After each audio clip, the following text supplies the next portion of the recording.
वैसे 12 महीने ठाकुर जी के हैं, लेकिन इस मास पर ठाकुर जी की बहुत विशेष कृपा है। कई लोग मल मास कह करके और कई जगह पर कुछ कार्य आदि ना करके इस मास को बहुत वैसा सामान्य बताते हैं, ये मत करो, ये मत करो, ये मत करो।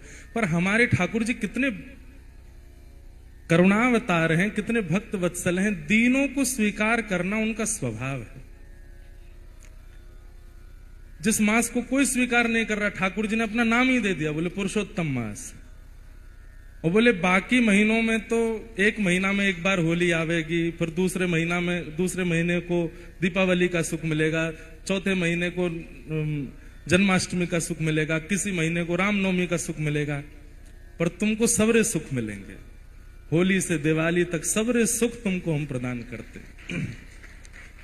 पुरुषोत्तम मास पर कृपा करके ठाकुर जी ने हम सब पर एक विश्वास स्थापित किया है कि जो कोई को नहीं है वो मेरो है। और सबसे बड़ी बात, ये तो स्वाभाविक बात है कि जो लावारिश है उस पर सरकार का अधिकार अपने आप हो जाता है। जो जमीन लावारिश पड़ी हो, किसी की उस पर रजिस्ट्री ना हो, तो सरकार की अपने आप हो जाती है, बिना किसी कारण हो जाती है। जिसके कोई ना हो वो सरकारी अनाथालय हो, चाहे कहीं भी, सब जगह उस पर सरकार का अधिकार है, जिसके कोई नहीं। लेकिन हम सब लोग संसार को अपना माने बैठे हैं, ये भी हमारे हैं, वो भी हमारे हैं, ये भी हमारे हैं। तो ठाकुर जी कहते हैं तो पे सब हैं, तो फिर मेरी आवश्यकता काहे को है।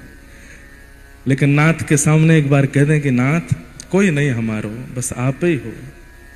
नाथ तू अनाथ को अनाथ कौन मोसो, मो समान आरत नहीं आरत हर तो सो।